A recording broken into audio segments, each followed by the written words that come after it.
just want to say that I'm Keta Rush, the bully buster. And it's not about how many times you get knocked down. It's about how many times you get back up. Don't forget that. Remember,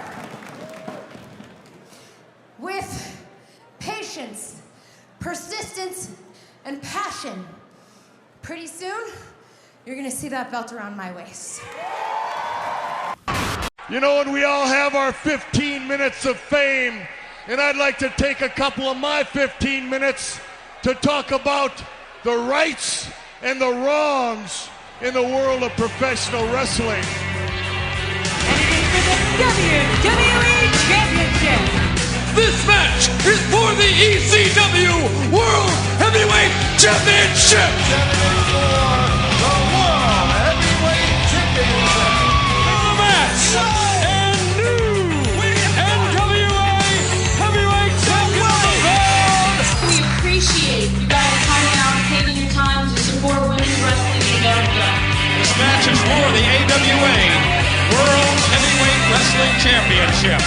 Welcome, ladies and gentlemen, to another edition of the Rights and Wrongs of Pro Wrestling Podcast. This is your host, Mr. Green, and we've got another week to go into for one of the reviews of episode 207 of WOW. Original air date, October 28th. And if you're going chronologically and you're trying to look for this particular episode on their YouTube channel, you're going to be looking for episode 59. Remember, on their YouTube channel, they're still going in chronological order. On TV, they're doing it via seasons, which is why we're at 207, even though they don't have 200 episodes. It's just 200 represents season number 2. So I would imagine by the time we get to 252, they would flip it over and so on and so forth. I am your host, Mr. Green, if I did not say that already. And we are going to go into the entirety of the 4 matches that ran through: the good, the bad, the nonsensical, and the things that were that made absolute perfect sense. I mean, I don't want to take away from the things that they did in the show that were justified and good. I mean, there's one I'll get down to that at some point. But before I go into that, I wanted to also bring up.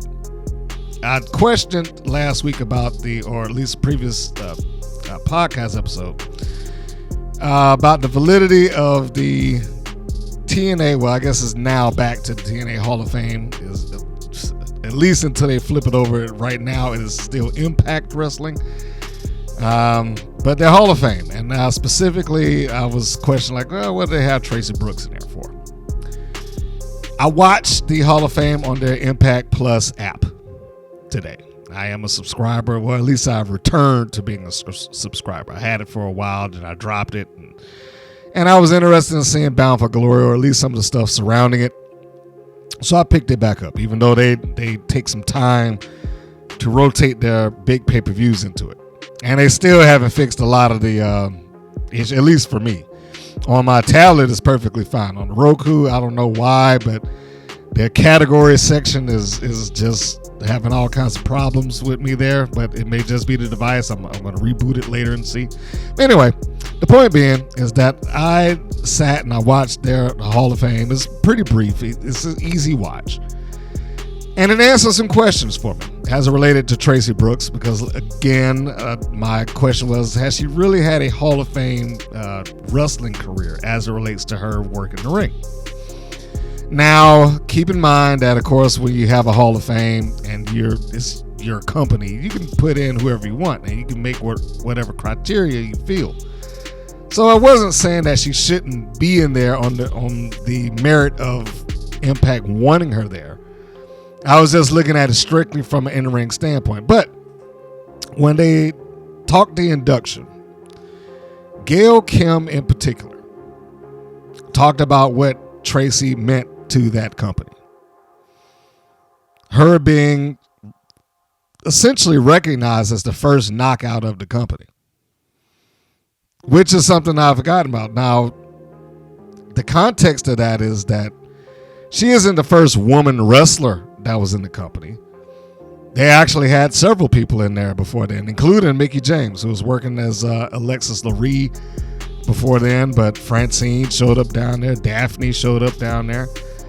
The former BB, if anybody remembers her from WWE, she was very brief. I mean, it was if that wasn't a Vince Russo thing, I don't know what was. And some large-chested EMT that went by the name of BB because her name is Barbara Bush. You can make of that what you will. I'm pretty sure when you think about the immaturity that Vince Russo had, and maybe still has to in some degree, you'll understand why he called her that. But those were some of the ladies that were there ahead of time, but they didn't really have matches. You fast forward a couple of years, and you have somebody like Tracey Brooks that was in the company and really kind of pushing alongside Gail Kim for women's wrestling, and lo and behold, they got it done. And not only did they get it done, they somewhat helped facilitate one of the better women's divisions in wrestling for the last 20 years. And that's amazing that they have been around this long, but and consecutively. It's not to take a shot at WOW, but I mean, look at the hiatus that took place with them. They started in a year ahead of TNA Wrestling. They did a pay-per-view, then they disappeared. And for the better portion of 14 years, they were not on the air. Say what you will about Impact and say what you will about TNA, changes of names and Global Force and all that stuff, the ups and downs, the stupidity, the greats, the highs, the lows. Say what you will about them, but they stayed consistently on the air somewhere, somehow they did it. And even when they had their little couple of month dark period when they did everything directly through the internet, before that was a big thing, like today that would be a norm. But when they did it then, that was not a regular deal. It was their dark period. That was the time when Raven was the champion, for those who are kind of looking into that. But they managed to stay on there. And through that, Tracey Brooks, Gail Kim, they consistently pushed for women's wrestling. So it's not so much what she did in front of the camera, even though she did a lot. She's a valet, she's a referee, she wrestled. She pretty much did every job that she could do in front of the camera, including being an assistant to Dusty Rhodes. But her work, not to disparage that, but I can see where they felt the need to give her flowers, so to speak, now. She gave a lot to that company. And that, I think that means a lot. Also, as a side note, they did the induction, this is just because I was watching it, of Don West, the late Don West and Mike Tenay, which was a very touching induction. If you have Impact Plus, and it might be on their YouTube channel, I would say go look. But if you have it and you get the opportunity to watch the inductions of those two, and I want to stress, it's not long. It's not like it took 2 or 3 hours or something like that. It's probably like half an hour at best. But it was very nice induction, especially when they talked about what Don West also meant behind the scenes for everybody. And it's like, I know everybody thought that energy that he was putting on in front of the camera was an act. He's like, no, that was Don. That was him, pretty much all the time. And it took a while for people to come around to him. And and as a commentating duo, they really didn't get a lot of credit at the time. But it's nice to see that Don West, even if, after his life, after cancer took him, has gotten some credit here for the work that he did, for him learning, for him trying to do his best to get into the wrestling business. I mean, not get into it, but get into as in understand it and appreciate it and love it.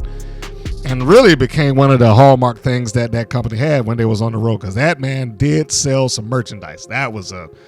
He was a selling machine. That is no joke.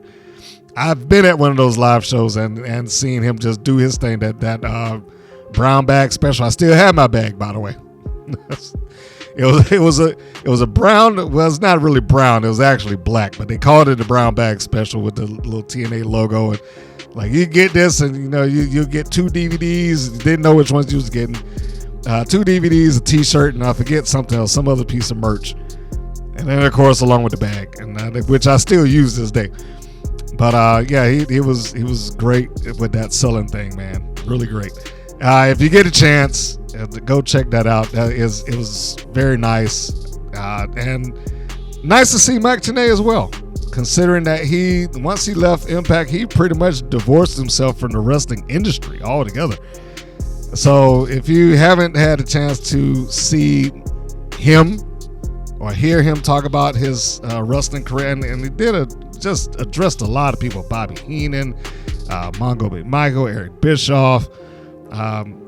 He brought up something that I had really forgotten about. He said the fact that Don West got into the business in TNA, but when he passed, both AEW and WWE gave respect to his passing, on their broadcast. 2 companies that he never worked for. He said that right there says a lot for what the impact that he had, and that was really, really nice. So before I go off and start with anything else, let us move into the land of WoW. One of the things that I'm going to bring up, and I'm going to address it as a potential spoiler. We'll put it that way. The reason I'm going to say that is because being part of their media press list, I've gone on to their media site. And on their media site, they have the roster that is listed for WoW in what they call their second season. So if you're there, you can see everybody that WoW has placed as being part of their show at this point going forward, which pretty much tells you the new names, that not necessarily new faces, but it gives you the new names and some of the people who are returning, and by proxy, it also gives you some of the people who have left. And I'm going to go through that list right now. I also have it posted on our YouTube channel on the comment section. I guess the post section. So if you do not want to hear this, I've been trying to put chapters in on these podcasts. So if you're listening to this on YouTube, you might want to skip to the next thing if you don't want to hear it, and you just want to just be surprised. But if you do, stay tuned. If you're listening to this elsewhere, you may want to fast forward by a minute or so. So here we go. Here are the listed WoW superheroes, managers, and wrestlers who are listed on the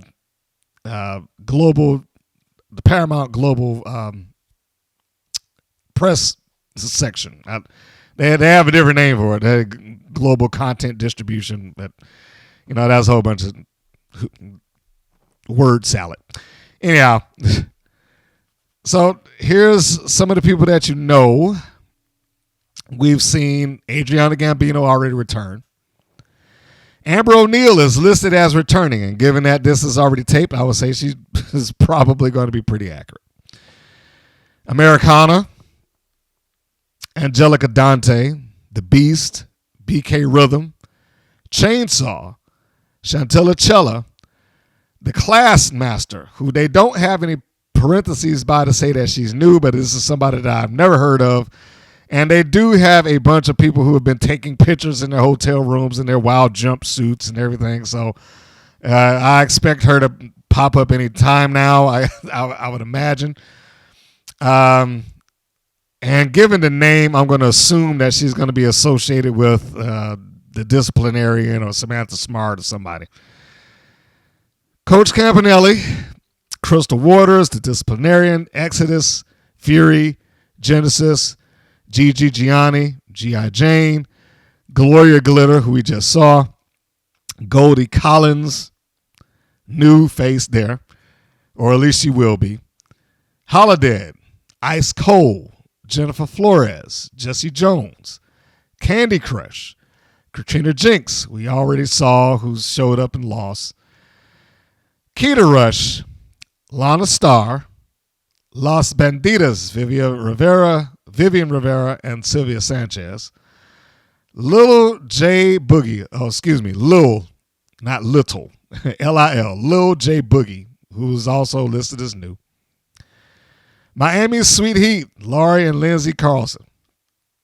The Mighty Mites, Sugar and Spice, also listed as new, which is a recycled name from years gone by with Glow. The Mother Truckers, Holly Swag and Big Rig Betty, Penelope Pink, Princess Ozzy, Rebel Hayes, also listed as new, we already seen her.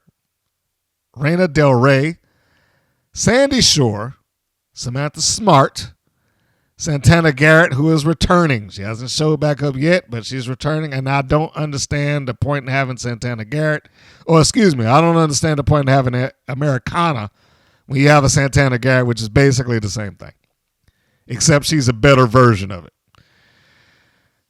Sasha Sparks, who is also listed as new. Sophia Lopez, Steffi Slays, Team Spirit. Now, we've already listed Coach Campanelli up there, but Team Spirit is now listed as Ariel Sky and Pep Riley, which I saw a promotional photo of her. So it's just somebody else with another cheerleading gimmick. What happened to Randy Rara, I don't know, but apparently she's been written off of television. Tiki Chamorro, the Tonga Twins, Chaos and Kona, Tormenta, and Vickie Lynn McCoy. Those are the listed names for WOW as it stands right now. Conspicuous by their absence, I did not see Razor of the Heavy Metal Sisters. I did not see Mesmera, also of the Heavy Metal Sisters, who probably doesn't need to be there anyway. And I hate saying it, but she did not have a talent for that. She just didn't. And I think her entire run in WOW has proven me correct with this. She never had a match on her own. She never did anything of note. She wasn't really a good manager. She didn't speak. She was just getting a paycheck just to be there, more or less. Surprisingly, I did not see Foxy Fierce. That was somewhat shocking to me. She seemed like somebody who was going to be on that show essentially to the bitter end. Especially when they have people who are trained essentially and only through WOW. Those are the ones that I really expect to just like, I'm not going anywhere. But somehow, I guess Foxy Fierce is, maybe she couldn't make the tapings. I don't know. Maybe they had a falling out. That's the other thing that gets me with this is that you never know the reasons why. Everybody that is left WOW is like, their mouth is shut as far as the reasons, as far as what's going on, why they did it, why they didn't. The closest I've seen to anybody who ever wanted to say anything about WOW for any reason was Jessica Havoc. She was the absolute closest. And that was on a Twitch stream. Well, I heard her say, something as it related to David McClain and essentially them having somewhat of a creative falling out, we'll call it. But outside of that, I've not heard anybody like, oh, yeah, I'm leaving because of this or leaving because of that. The other name, Wrecking Ball. She is not listed here either. Now, we have seen Wrecking Ball. Matter of fact, we see on the episode that's up for review right now. But she has also put on her own Instagram. So this is not speculation. This is not up in the air. This is not a what if. This has happened. She has asked for and she's received her release from WoW. She put that up about 10 weeks ago. So if you are thinking that the Last Call tag team has a future and that they might go somewhere and win titles, because I know there's some people that praise and love WoW regardless of what they do, and they've put their comments like, I can't wait to see Last Call win the tag team titles, stuff like that. Well, sorry to disappoint you. They ain't winning it. And that's a spoiler. They're not going to win it. They won't exist in a couple of weeks. Reina Del Rey will have to either find a new partner or she'll just migrate back into being a singles competitor. Those are the ones I can think of off the top of my head. I mean, when I go through the list, doesn't seem like a massive exodus out of there, but there are enough people who have stepped out of WoW to make a difference. One of the things that I'm really concerned, I was going to say curious about, but I'm not curious about it. I'm concerned with how many of these people that they're picking up are actually trained wrestlers and ready to go onto TV without only having like 6 months worth of training experience before they get thrown out there. One of these girls that I have seen on their, there's a Reddit that exists with people talking about WoW. But one of the girls that I've seen, they talked about her as like she's an actress. Now, granted, she's in good physical condition, but she's an actress and probably has no wrestling experience outside of WoW. And this is one of those things that, like, I hope WoW does not revert back to doing this. They had a bad problem with that, several years ago, especially when they first started. It was just we'll find some people. They'll answer this ad in the backstage. I think that's where a lot of them said they got the word that WoW was hiring. And then they would just train them. They would give them about 6 months or so, and then next thing you know, they're on the air. If they are only dealing with WoW, it's probably very likely that they will be fine. But at the same time, it is very, very difficult to, wrestling is not as easy a thing as they make it out to be sometimes. And it probably will work better for them to have people that they can utilize immediately. I am concerned that they are going backwards to just anybody can be a WoW superhero. We'll just hire you and we'll train you and we'll make you do it. We'll get you to do all the stuff that we need you to do. This is the same mentality that the WWE had for a long time with their women's division. Let's hire them now. We can train them later. And that bothers me. It bothers me that they would exist in that, especially the WWE. But WoW doesn't need to follow that. They don't need to follow the footsteps of that. Even though they did it a long time, almost first, they don't need to do that. They need to get people who actually know what they're doing. Now, the problem with you getting people that know what they're doing is that at some point they probably will have some level of creative difference. And that is the one common denominator with most of the people that aren't there, is that they were wrestlers. Maybe with the exception of Fierce or Mesmera. But they were wrestlers. And I can only imagine that it came down to one or two things. Either they didn't like or agree with the creative that they were given, the scheduling was bad, or, it just isn't working out in terms of pay or, their advancement, I would say. or all of the above.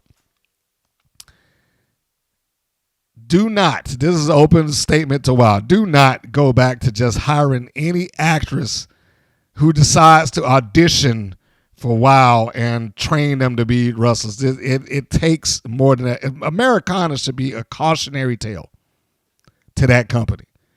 As much as they like her and as much potential as she may have, she does not carry the instinct at this point. I'm not going to say that she can't ever get it, but she does not carry the instinct to be a professional wrestler right now. She doesn't even carry the instinct to be a good WOW superhero right now. And that's what you're going to get. You're going to get just a bunch of those if you just keep hiring people off the stage or, actors who aren't doing anything with themselves. This is my concern with the company. Goldie Collins is being portrayed by actress Madeline Claire Lego. I hope I'm pronouncing her last name correctly. But she's on on Instagram and as Maddie Lego, and you can find her and there you go. She's got nothing on her Instagram that is even remotely related to wrestling other than her in a WOW jumpsuit. That is the problem. And that will be a problem if they start doing this now, if they continue to do this. Don't fall for that. WOW. Just get away from that before it's too late. I also noticed that Siren the Voodoo Doll is not listed here any longer. Somewhat disappointing. Siren, formerly, I guess she is back to being Nina Monet, or she's still wrestling. She has not made any official statements that I'm aware of. She does live, unless she's moved in the last couple of months or year or so. She does live in Georgia. She has worked here as recently as I would say, last 2 months. She has a lot of wrestling connection. One of her best friends is a referee in WWE. Make of that what you will. She's come back to work against Crystal Rose. Some of you may know her from my channel. She has worked various independents around the Southeast. She has been connected and tied up with some of the people who have worked in Impact also. So again, make of that what you will. I don't know if this is a case of Nina having received a better opportunity or greener pastures or whatever the case may be. I hope that this isn't the last we've seen of her. She deserves to get at least a shot somewhere. I really think that she does. She performs so well on screen. She's such a good verbalist when she talks. As long as she doesn't, as long as she doesn't get buried off into doing random spells. I mean, she has done that. She's kind of rambled in cases, but she deserves a lot. And I would hope the best for her. Doesn't seem like WOW is the place that she is currently, but we will keep our eyes open to see where she's going. Perhaps she may even show up in the NWA as they are getting a TV deal as well. And it's good to have friends because another one of her friends, the Woad, W-A, let me spell that again. The Woad, W-O-A-D, Weapon of Ass Destruction, has also begun working with the NWA in the Billy Corgan era. So I would say that whether she is able to utilize the connections or not, she has connections in a couple of different locations. Maybe that will help her out. Who knows? But WOW has a roster of change that is around the corner. Keep your eyes out. Let's get on to the show. The first segment on this episode is the Mother Truckers.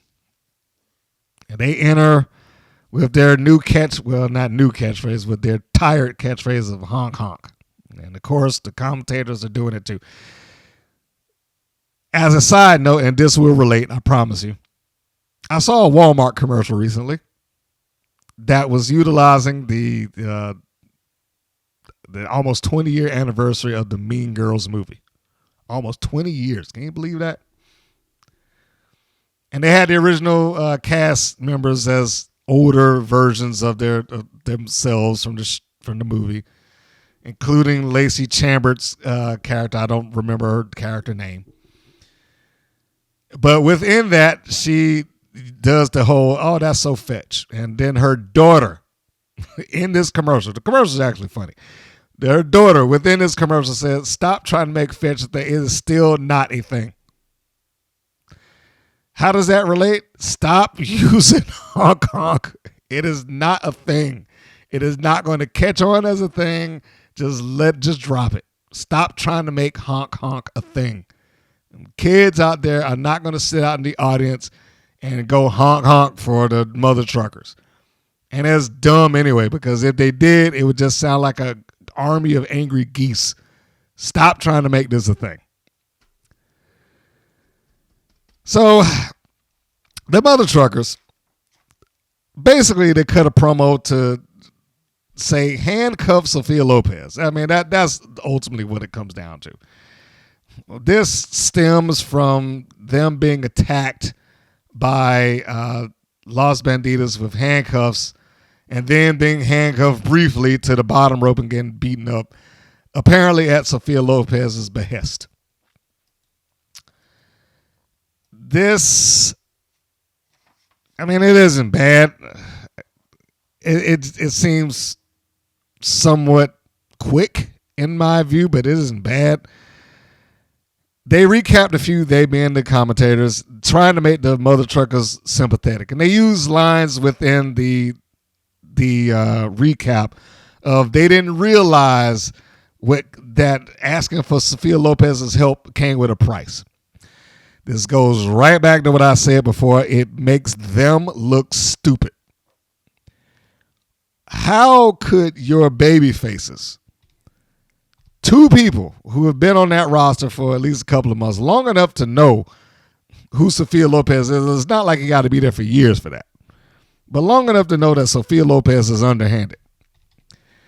How is it that your baby faces do not know that asking this woman to help them and bail them out of jail, which costs money, would come with a price? That's ridiculous. It's ridiculous and it's stupid. It's absurd. But you know, I will say this: it keeps in context of the stupidity that the mother truckers have illustrated from the moment that they got on that show to right now. If you need to see that the stupidity that they have illustrated, go back to their debut when they got a tow call from the Fabulous Four, and rather than to accept money to take them to where they needed to go, they took tickets to WOW. Because, you know, those tickets are super duper valuable. And you can't get them anyplace else. Apparently you can't buy them. So they just took them. Oh my God, you got tickets to WOW. Mom, look. I was like, they come off as so idiotic on here, which is a far cry from what they do anywhere else. Amazing Maria and Hollywood J are smart. Hollywood may be a brat, you know, at times, or it's hard to deal with, but she doesn't come off as dumb. Holly Swag, her alter ego, and Big Rig Betty, or Amazing Maria's alter ego, they come off as just stupid. How do you deal? It would be like saying somebody, I didn't know that the devil would have wanted my soul. This is ridiculous. This is ridiculous. And now the truckers are speaking in puns, you know, it was grinding my gears, you know, stuff like that. So that's all this opening segment came off with. And so we're going to move on from that. There's no reason to even go further with that. Although, and this is just a productionist in me, I wrote down this, why did they use a graphic of the mother truckers taking on Los Bandidas with the title and championship in the background? That didn't really make a lot of sense to me. I mean, I understand advertising the match saying, hey, this is coming up later, but why with the belt? Neither one of them are the champions. I mean, that just seems like a graphic faux pas. It shouldn't have been there. And this is one of those cases that somebody should have been governing this, and somebody should have been doing quality control to say, change this. This does not need to be here. First match, Last Call versus Spring Break 24/7. Spring Break 24/7 coming off their one and only mighty win, getting in the ring with Last Call. And remember that one win that they had, neither one of them actually even did the pinfall. That was the revenge that Americana got from them breaking her son's tablet and breaking her partner's leg. She got that big moonsault, so all was forgiven. And all was even. Last Call pretty much beats up Spring Break 24/7. This is a glorified squash match. They got little to no offense. They being Spring Break 24/7. They got little to no offense. And Last Call wins with closing time. There is really nothing else to go into with that. You can go watch the match for yourselves. It's probably about 3 minutes long. I mean, if you include the entrances, the video itself is 5 minutes. So you can imagine how long that match is. It's nothing. After the match, Last Call wins with closing time, by the way, which was their original finish, which has Wrecking Ball getting up on the shoulders of Reina Del Rey and then in a kind of electric chair format, and then she gets splashed down on whoever their victim is that particular time. After the match, Last Call cuts a promo calling out the Tonga Twins, despite the fact that the Tonga Twins beat them cleanly the last time that they went in. They had a match against each other. There's really no point behind having Last Call go up against them again, much less for the tag team championships. They sat there and called Dave McClain like, we don't want any more small fries. Again, even though they have not done anything to illustrate that they can handle a team of their own stature. They can handle people that's smaller than them. They can beat them up easy. But they haven't shown anybody, me included, that they can beat a team of any stature in that company. And given that we no longer have Wrecking Ball there, I'm going to just go ahead and make the prediction that they're not gonna.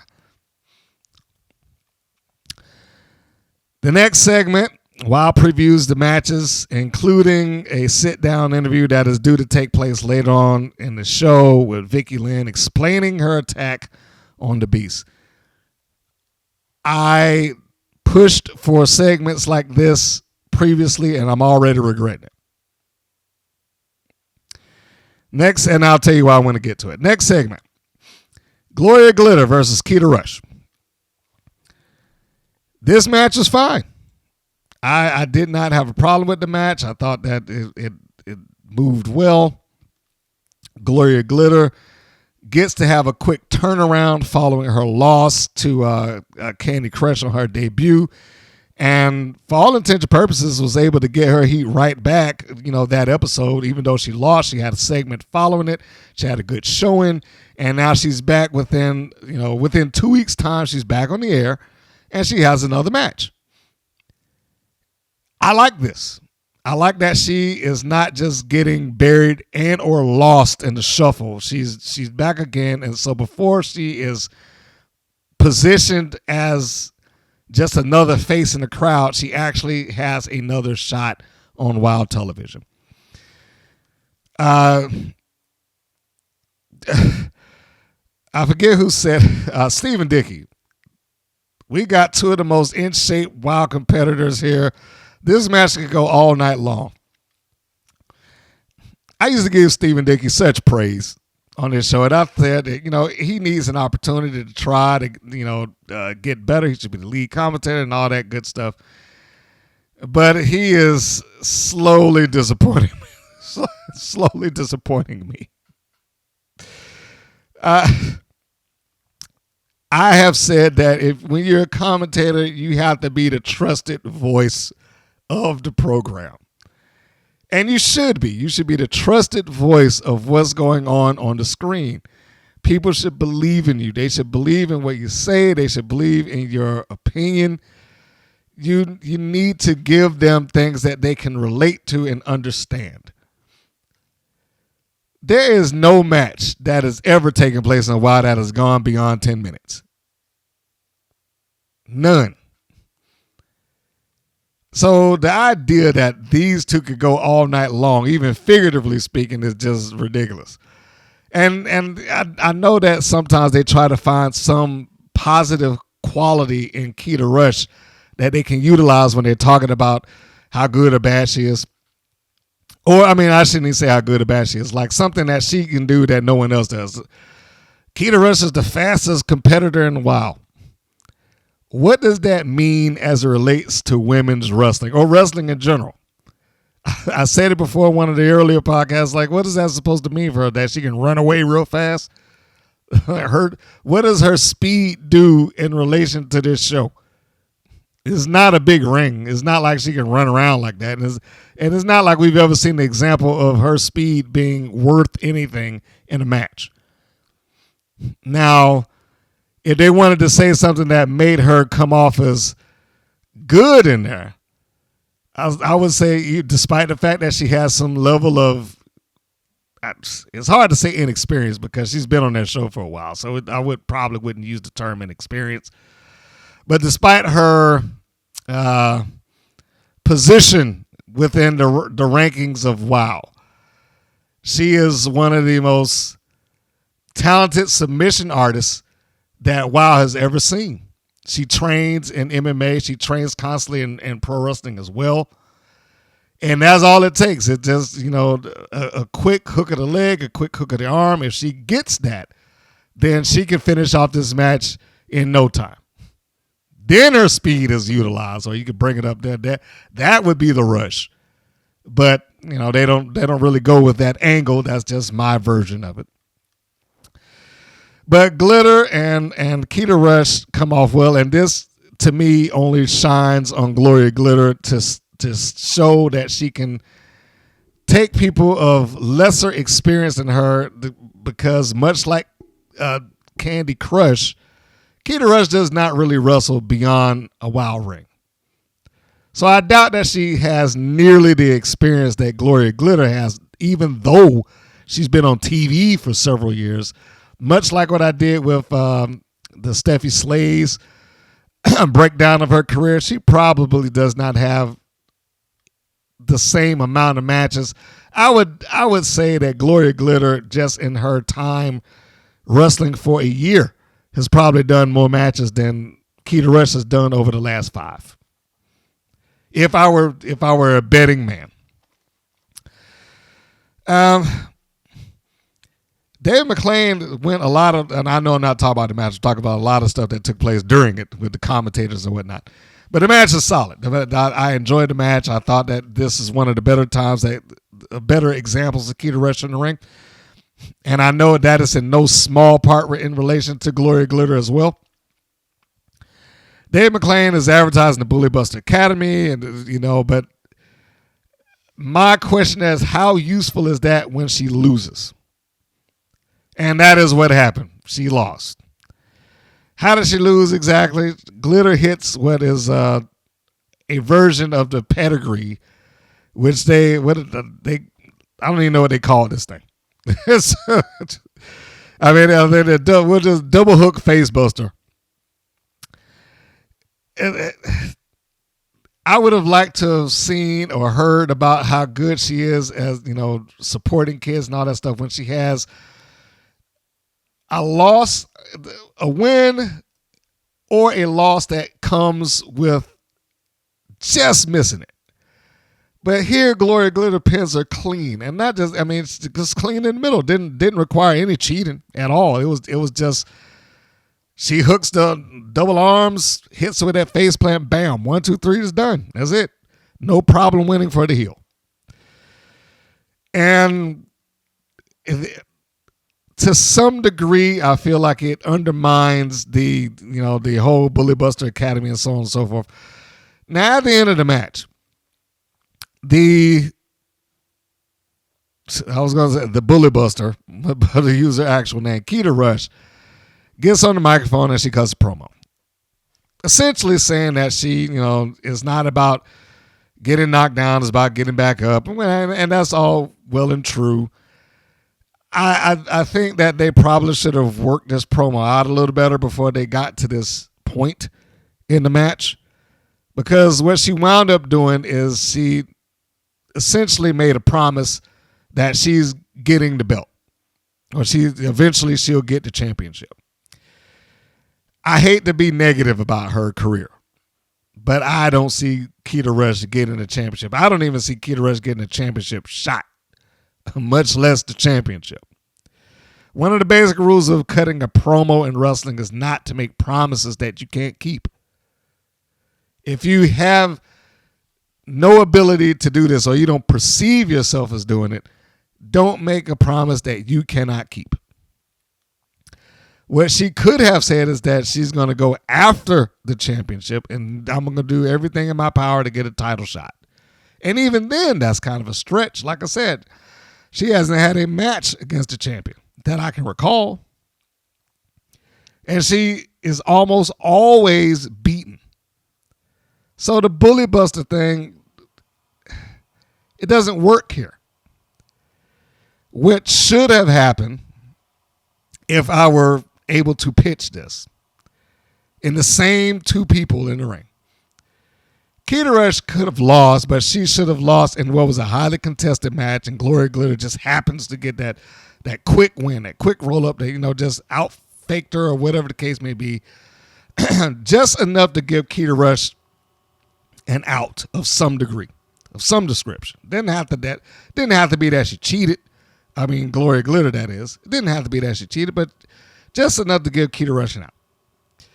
And the promo at that point should have been, her acknowledging that, hey, since I've been here in a while, I haven't had the best win-loss record. She can say that. Since I've been here, I have not accomplished what I set out to accomplish. I came in with the best intentions. I came in as part of the Bully Buster, something I really felt whole about, felt with my heart. And, unfortunately, we had to part ways, and she had to pursue her goals, and I had to pursue mine. And individually, I have not been able to do what I wanted to do. And in most people's world, I should be giving up. In fact, there are days, quite honestly, that I feel like giving up. But I wouldn't be the Bully Buster if I did. Being bullied is one thing, but it's not just the physical act of somebody beating you up or, bullying you verbally or this, that. Sometimes it's life. Life gives you adversity. Life makes it hard. Life gives you the hurdles that you have to overcome. And I'm realizing now that this is not just about Gloria Glitter or anybody else that's in that locker room. It is life. It is the life of being a professional wrestler. I haven't dedicated myself fully to this the way that I should. And I'm going to make a promise to you and to every parent, every kid, every person, every man, woman, child in this ring, this arena, watching around the world, yada, yada, yada. I am not going to give up either. I am going to take a break. I'll be back. It won't take long to refocus. I'm going to train like I never trained before, and I am going to come back here, and I am going to do what I set out to do. Make an example, be the positive influence that I can be, and if all goes well, WOW sees me as a contender, I will go after the WOW championship. Something along those lines. I'm not saying do it verbatim, but something along those lines. Just something that gets her away from being the punching bag of WOW. Because there's a couple of them. And if this is the means to get her into that next step, because she's been doing this a long time, she should get some sort of win, streak. Doesn't have to end with her getting the championship, but she needs to get something where people can at least follow her and back her up and believe in her. She hasn't given the audience anything to believe in. There's no reason for them to believe that she could ever get that championship. She hasn't come close to it. And she hasn't ever cut a promo to express that the championship even meant anything important to her up until now. So I think the goal was in the right place. The delivery was a little off. Just a little bit. Not terrible, but just a little bit. Don't make promises in your promo that you can't keep. The next match is the Los Bandidas with Sophia Lopez taking on the Mother Truckers. One thing I have noticed that has changed, and I'm happy with Sophia Lopez, is that she does not come out shaking hands anymore. Because, like I said, the shaking hands deal was a mixed message. Came off wrong. Smiling, shaking hands, greeting people nicely. Then when the match starts, I'm going to go out here and cheat. Mixed message. Here, she's handing out business cards. This makes much more sense because she's a lawyer. She's trying to drum up business. Here, take my card. Take my card. Call me. That comes off as a easier to digest thing rather than her going out there shaking hands with every kid that she sees and them not understanding whether she's babyface or heel. Make it clear. And they started making it clear that with her giving out the cards, there's a feeling of insincerity. She's not looking for friends now. She's looking for business. And that's the way it should be. During this, Wild finally mentioned the passing of Peggy Lee Leather, a.k.a. Thug, which has been months ago. I'm a little disappointed in a while about that. I know they taped their stuff in months in advance, but they could have at least put up a live video, put up a different video up on YouTube. They could have put up something on their I guess their Facebook and their Instagram and their website. They could have done something by now. It did not require them waiting months and months and months to get to this point. That was just a little side note. But as the Los Bandidas get into the ring, Dave McClain gets on the microphone. He's doing his general manager thing. And he says, essentially, that if this match is going to take place, Sophia Lopez has to be locked up. They come out with handcuffs, and she's saying, no, I'm not going to do it. But he's like, you have to do it. You got no choice. You got to be locked up. Now, here's another thing that gets me with Sophia Lopez, the world's greatest attorney. She couldn't fight this legally. She couldn't fight this at all. She couldn't even threaten that I'm gonna sue you if you put me on there. I mean, at least a hollow threat.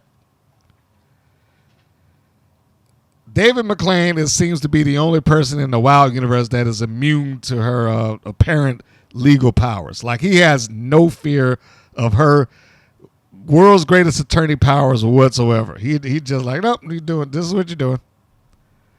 It's not even a concern that it's like, hey, I'm doing this wrong. This is illegal. I can't get away with this. Nothing. Just, nope, you're going to be handcuffs. And I'm not saying that he, as the owner or executive producer, general manager, whatever title that he has, matchmaker, I'm not saying that he's necessarily wrong. It's just, what are we supposed to go with Sophia Lopez? Is she legitimately in their universe the world's greatest attorney, or is it just talk? I'd always assumed that it was just talk. But then they come behind it and they try to make it as legit as possible. So, I mean, pick one or the other. So, ultimately, they handcuff her. And what I didn't understand, the next note that I put here is, why are they taking this match at all? It's not like there's anything on the line. It's not as if he says, hey, you have to take this match and Sophia Lopez has to get handcuffed or we'll take the titles away. They're not champions. It's not like he said you got to take this match and she has to be handcuffed or else I'm going to fine you $50,000 or whatever. And it's not also like you do what I say or I'm going to fire you. None of those things came up. It's just like you have to do it. Why? Why did they have to do it? What reason? What did Los Bandidas stand to gain out of having to take this match, other than we're going to take a match? it didn't seem like it benefited them at all. It seemed like they stood nothing to gain off of agreeing to these stipulations. And they didn't have anything to lose. They didn't have any championships. They didn't have any money that was on the line if they didn't. So what were they losing here? If they just said, screw it, we don't want to do it. We're leaving right now. If that were the case, what would have been the loss here? That's what I didn't understand. It is another one of those points of like, they're not looking for any depth to this. They're not looking for people to question that. And it's just a take it or leave it proposition, basically. This also was, in my view, I know some people say, well, this is more competitive than that. In my view, it wasn't a squash, but it was a foregone conclusion. There was very little to sit on the edge of your seats about. It was a basic mother trucker match. Mother truckers come in. At some point, Holly Swag gets in the ring. She gets cut off. She gets beaten up for an extended period of time. Manages to make the tag out of nowhere. Big Rig Betty does her deal. Hits them with a finish. 1, 2, 3, and you're done. That's basically what every mother trucker match, maybe except for one, has been. So I'm not going into the play-by-play on that, but that's what it is. She hits a stunner, Big Rig Betty does, and it's a clean win. This feud has been greatly underwhelming. And they probably need to just move on from this. Let's be done with it. Does not need to happen anymore. This was no surprise. This feud should be over. It has carried on for months in some form or another. If there's any time for them to rehabilitate the mother truckers and get them off of this feud and hopefully doing things that make more sense and show them as having some level of intelligence, this is the time to get them out of that and on to the next deal. Match is okay, but like I said, it's a standard mother trucker match. The next segment, Wild recaps the Beast. The Beast isn't a good promo, but what she does what Wild needs. She has a very stern, growling voice. And that's how the Beast presents. I don't know what she even sounds like talking normally these days. She just, it's always, I'm the Beast. It's just always very deep and very gritty in her tone. But that isn't the high part, the high spot of this particular segment. And this is why I said earlier, I was pushing for these sit-down interviews, and I'm already regretting it because they can't do them well. This is the second sit-down interview that they've had. If you include the Beast Speaks last week, this we'll say it's the third segment of where somebody was supposed to talk. This sit-down interview lasted one question. Once they came out, it was like a long video package, and then they got to Vickie Lynn sitting down with Nigel Zane. Now, I will sidebar here for a second. Some of you may not know who Nigel Zane is. Some of you may have or looked him up by now. I don't know. But I'm just going to give a brief little interlude with that. Nigel Zane wrestled for some years, generally in the Southeast region, as Nigel Sherrod for a while. I don't know if there's any match that you can look up that would be of any note of Nigel's, quite honestly. Not a shot against him, but I just don't recall him ever having any real major angle, real major feud. Like the biggest thing that I can remember him having a match with, or the biggest person, it was Awesome Kong in the intergender match. That's the biggest match that I can recall him being a part of. I don't recall him having any sort of stellar 5 stars or anything like that. Again, that's not a crime. Every wrestler can have that. But just giving some context here. What he's probably mostly remembered for these days is running his one-man campaign to try to get the Fabulous Moolah reinstated, her name at least, into the WWE when they removed Moolah's name off of that Battle Royal that year at that WrestleMania. Well, he found that appalling, and then he started going off and trying to get a petition started and getting people to sign it to flip the WWE back the other way so they could have the Fabulous Moolah's name right on the Battle Royal and, recognize her greatness.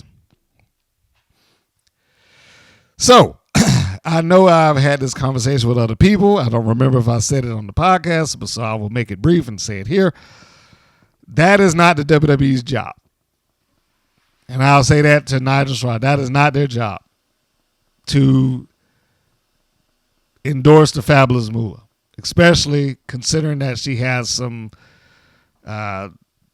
controversy wrapped around her name now. And signing the petition is not going to change that. Especially when that Battle Royal, when it happened, was sponsored by, I think, Snickers that year.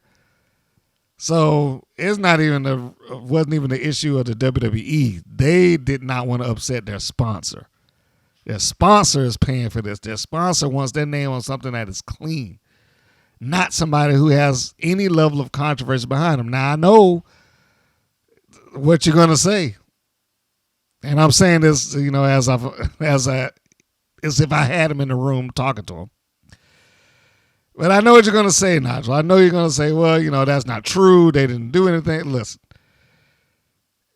too many people have said stuff about that, and at this point, there's got to be some smoke to that fire.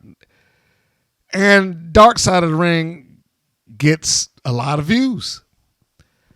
You have to convince the people who watch this that the Fabulous Moolah deserves to have her name on some stuff. You got to convince those people that she wasn't some sort of pimp to her girls that were working for her. You have to convince the world at large about that.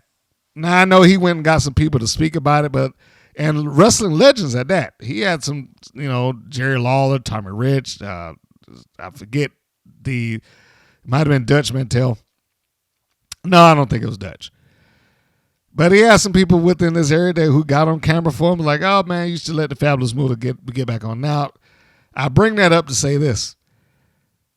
Jerry Lawler, as much as I love him, is not the target audience for that. It won't matter to him whether her name is on it or not. Tommy Rich, also not the target audience for that. And it won't matter to him whether the Fabulous Moolah's name is on it or not. It will bother fans, not necessarily wrestlers. So having them say stuff about it doesn't really mean anything other than maybe you're trying to sway some people, sway a few fans here or there. But the end result, the answer to all this is simple. Like I said, WWE doesn't owe the Fabulous Moolah a thing. That's not their responsibility. They had an agreement like they have an agreement with every other worker in the wrestling business that ever walked through their doors. And with the exception of one or two, they don't feel like they owe you much. We pay you an excessive amount of money to be on our show and do what we need you to do, and you accept it. Once you accept that money, that's it. You're done. We don't need you we don't need to try to prove anything or validate your existence or your legacy or career or whatever. That's not what they have to do. But the other side of that coin is this. As much as it's not their responsibility to do that, for the reasons that I just explained, Moolah accepted the money. Moolah accepted the Moolah. So they're not obligated to do anything beyond that. They tried to give her flowers with the name of the Battle Royal out to her, and it backfired. And so since it did, she got shuffled off, and Mae Young got put in. Because Mae Young didn't have those kind of issues in her past, at least not that we're aware of. So, what do? You're on a TV show. If it means that much to you that the Fabulous Moolah have her name be, cleansed and shown to everybody for how great she is, put it on WOW. Put it on WOW TV. WoW doesn't have any obligation to abide by what the WWE does. They don't have the same sponsor. So if it means that much, talk to your bosses there. And that's the sad part. It's like you'd rather have somebody else do it rather than the WoW, because I'm sure the second that Jeannie Buss hears anything about the Fabulous Moolah having done any dirt, that is down the drain. Now, you probably can convince her differently because she doesn't know much about wrestling, and that's clear.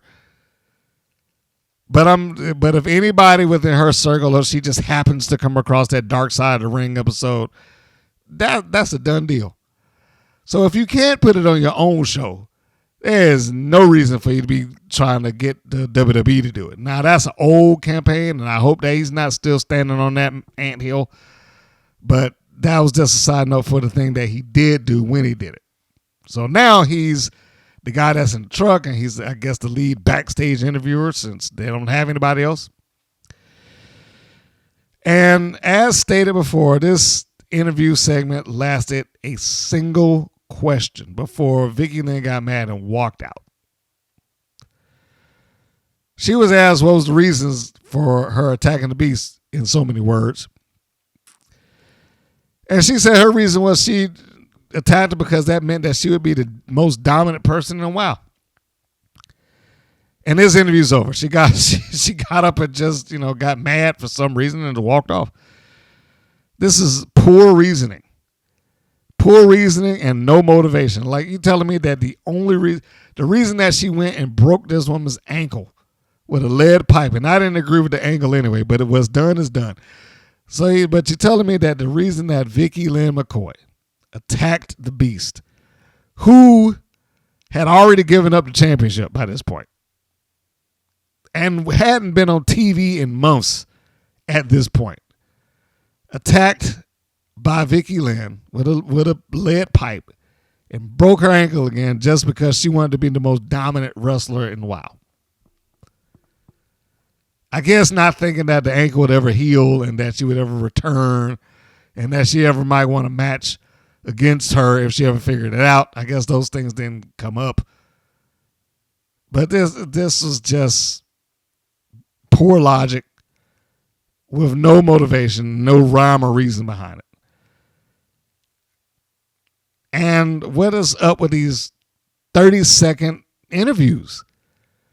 What are you supposed to gain from that? It couldn't even make it 2 minutes or 3 minutes long to do an actual sit down and converse and like, okay, why this? Why'd you attack? This did nothing. Nothing. They advertised for Vickie Lynn to sit down and talk, but she basically talked for less like 30 seconds. Everything else was just filler. It was just filler from recap about what went wrong and how they got there. And the second she got a question, she got pissed. She answered it and she got pissed off about it and walked out. I really, really, truly regret having even brought that up now. Because if you can't do it right, then don't do it. And WoW cannot do this right. They advertised these for 3 times now since the beginning of the second season. They've advertised 3 segments where the person was supposed to be talking and nothing. So we don't even know whether they're capable of carrying the people just on their words. We don't know that because they never show it. And this is the one of the few times that they even made effort for it, but it doesn't go anywhere and doesn't do anything.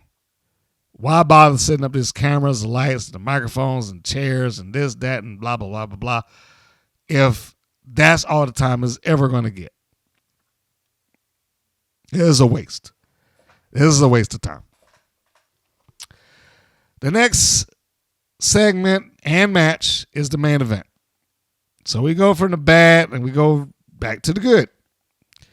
This is the Beast versus Vickie Lynn McCoy with Lana Starr. I can appreciate that the Beast came out here like a woman on a mission. Like a woman who wanted revenge. So much to the point that the cameraman got in the way. She had to zip around him because she ran out to the rings, out the ringside, and she attacked Vickie Lynn McCoy. This is everything that it should be. Everything that it should be.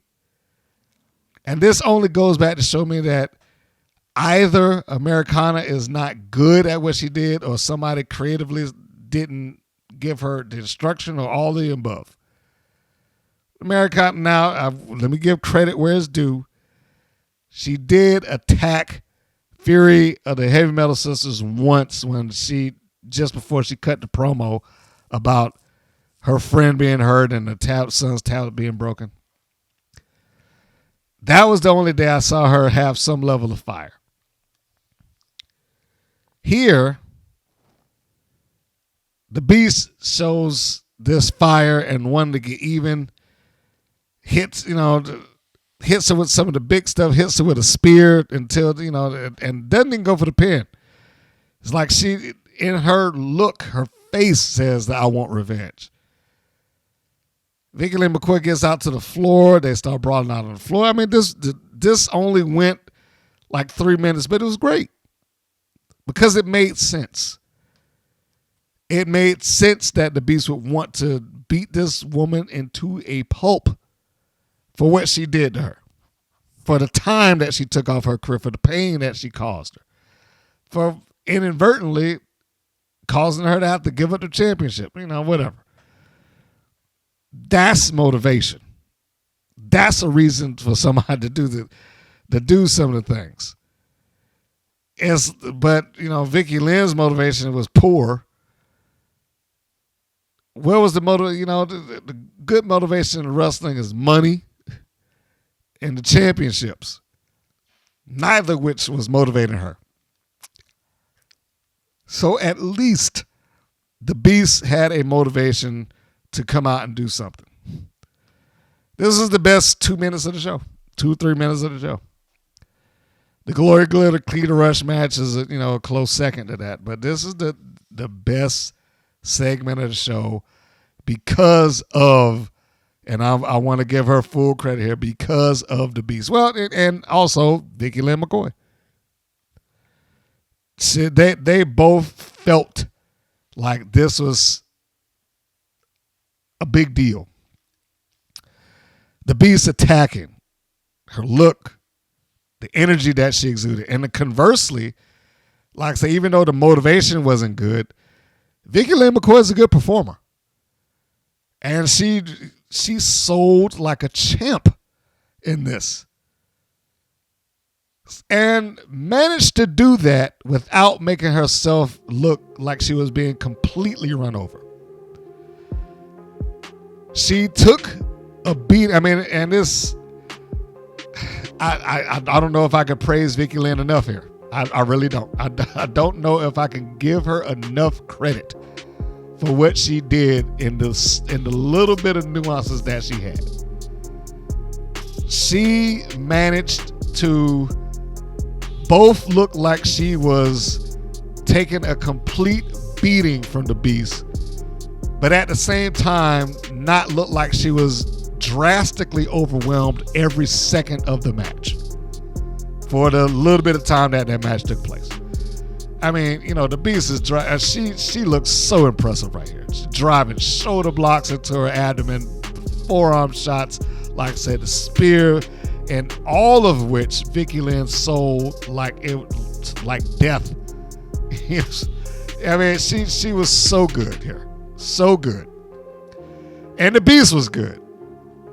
It took two to tango, and these two gave me the hope that when they actually have a match that it could be worth something. And if they had a short one, I really wouldn't even be upset with it. I mean, it kind of, maybe not on the same scale, but it kind of reminds me of, the Brock Lesnar Goldberg thing. Well, they didn't need to have a long match for it to be good. It just needed to be hard-hitting. Hard-hitting needed to be a house fight. And that's what this was. So, I mean, let's get to the end of it where Vickie Lynn pulls the Beast out of the ring and they are firing forearm shots back and forth at each other.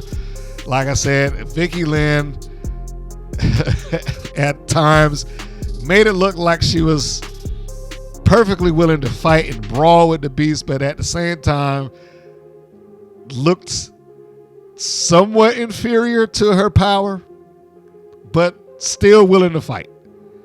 Even though she was taking a pretty well a beating, but she was delivering as good as she could deliver. It was an art what Vickie Lynn McCoy did here. It was an absolute art. Bravo to her and the Beast. Bravo to them both. This drove my interest. It did elevate my interest. The match ended in a no contest. So I mean, there's really no match to speak of. It was very short, very explosive. For them, and it was the closest thing I've seen in a while to a personal conflict that had some level of anger and heat and frustration underneath it, and it was good. I mean, the referees are running outside. They're trying to break everybody up. The Fabulous Four comes and they're trying to hold Vickie Lynn back. Even though Vickie Lynn took a beating, she would lunge through and take a forearm shot. I mean, it was all just kind of wrapped in and worked very well. I was impressed and looking forward to what they can do and how this goes going forward. That was the entirety of the show. It's a C. It's an average show. 2 out of the 4 were good. The Gloria Glitter Keta Rush match, like I said, I enjoyed the match.